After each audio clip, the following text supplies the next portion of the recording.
তো hello dear student, কেমন আছো? আই হোপ প্রত্যেকে ভীষণ ভালো আছো। আজকে আমরা মিশ্রণ এই চ্যাপ্টারটা শুরু করব, আর এটা হচ্ছে ইন্ট্রোডাকশন ভিডিও। ওকে, সো এই চ্যাপ্টারে মিশ্রণ জিনিসটা কি জানবো, মিশ্রণ এর অঙ্কগুলো প্র্যাকটিস করার জন্য, কোশ্চেন সলভ করার জন্য কি কি বিষয় আমাদের ধ্যান রাখতে হবে, সে সমস্ত বিষয় আমরা ডিসকাস করব। ওকে, সেই মিশ্রণ চ্যাপ্টারটা আমি মেনলি যেটাকে টার্গেট করে এই চ্যাপ্টারটা এবং এরপর মিশ্রণের যে ভিডিওগুলো বানাবো, তার মেন যে বিষয়বস্তু থাকবে সেটা হচ্ছে বিভিন্ন কম্পিটিটিভ এক্সাম, যেমন পলিটেকনিক এক্সাম, যেমন এসএসসি, বিভিন্ন রকম যে এক্সাম হয় তার ম্যাথে এই চ্যাপ্টারটা থাকে।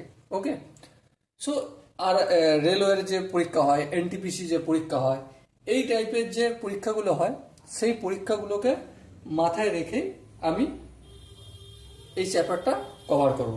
ওকে, সো প্রথমে দেখো মিশ্রণ বা মিক্সার কাকে বলে।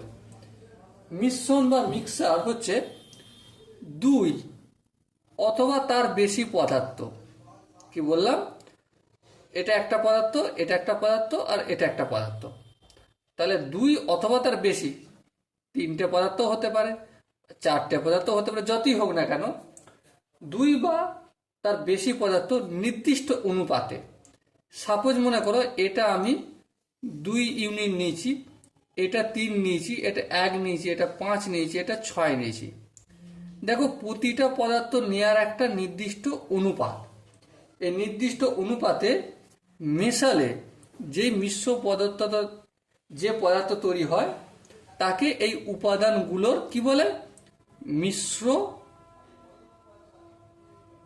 বলে। ওকে, তাহলে মিশ্রণ কি? মিশ্রণ হচ্ছে দুই বা তার বেশি পদার্থ একটি নির্দিষ্ট অনুপাতে মিশ্রিত হয়ে যখন কোনো পদার্থ তৈরি করে, তখন এই পদার্থটাকে কি বলছে? এই উপাদানগুলোর মিশ্রণ বলছে। ওকে, আই হোপ এটা তো নর্মাল ডেফিনেশন। সো এখানে একটা ধ্যান দেওয়ার বিষয় আছে, নির্দিষ্ট অনুপাত। নির্দিষ্ট অনুপাত এই ভাষাটা কি, এটা নিয়ে আমরা একটু আলোচনা করব। নির্দিষ্ট অনুপাত বলতে সাপোজ মনে করো দুটো পদার্থ, এক্স রয়েছে 2 ইউনিট আর ওয়াই রয়েছে 3 ইউনিট। ওকে, এই যে 2 ইউনিট 3 ইউনিট রয়েছে, এই দুটো পদার্থ মিশ্রণ করিয়ে ধরো এই পদার্থটা তৈরি হলো। এখানেও এই এক্স এর পরিমাণ আর ওয়াই এর পরিমাণ যে আনুপাতিক ভাগহারটা থাকবে, সেটা অনুপাত থাকবে 2:3। এটা হচ্ছে নির্দিষ্ট। এই ছোটোর ক্ষেত্রেও যা হবে, সাপোজ মনে করে যে বড়, এখানেও 2:3 থাকলে এখানেও থাকবে 2:3। এটা হচ্ছে নির্দিষ্ট অনুপাত বলতে আমরা এই টাইপের বুঝলাম। ওকে, এরপর আরেকটা জিনিস আমরা বুঝবো। কি বুঝবো? আনুপাতিক। আনুপাতিক ভাগহার।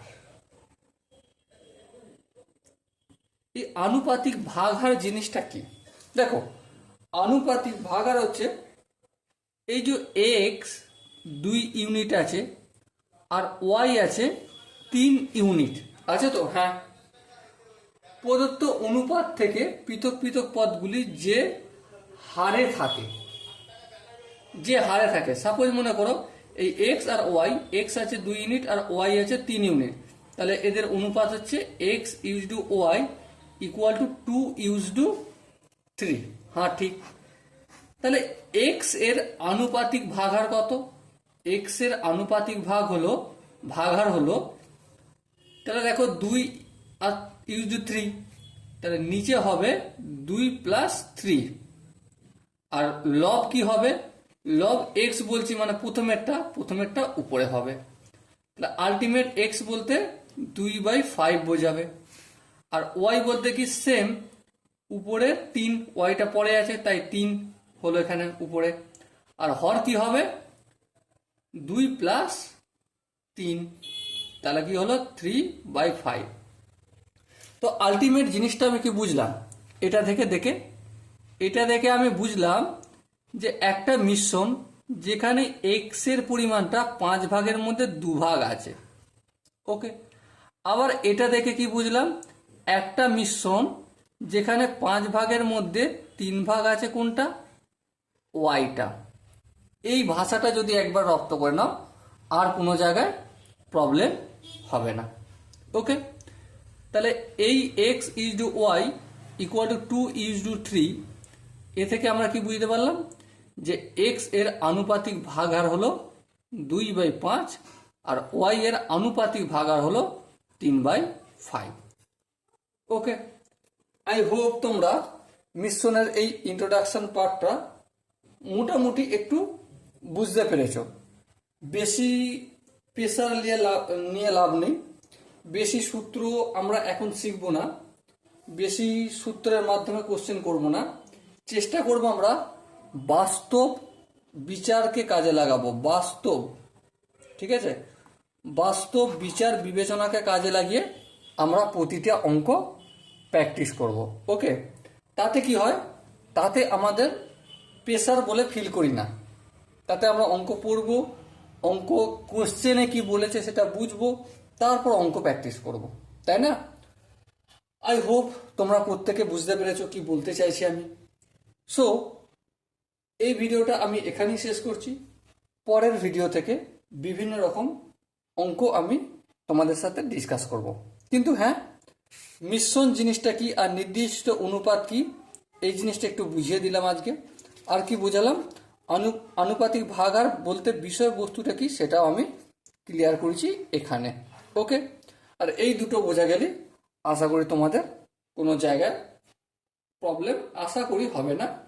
যদি কোনো জায়গায় মনে হয় যে কোনো সূত্র তোমাদের একটু ডিসকাস করা দরকার আছে, ইলাবোরেট করার দরকার আছে, ডেফিনেটলি আমি ডিসকাস করে দেবো। ওকে, আর একটা বিষয়, সাপোজ কোনো নতুন সূত্র আমাকে যেখানে বাধ্য হয়ে অ্যাপ্লাই করতে হচ্ছে, সেটা অ্যাপ্লাই করার আগে সেই সূত্রটা প্রমাণ বা প্রুফ আমি একটু আলোচনা করব। ওকে, সো ডিয়ার স্টুডেন্ট, দেখা হচ্ছে পরের সেশনে। ততক্ষণ পর্যন্ত ভালো থেকো, সুস্থ থেকো এবং জয় হিন্দ।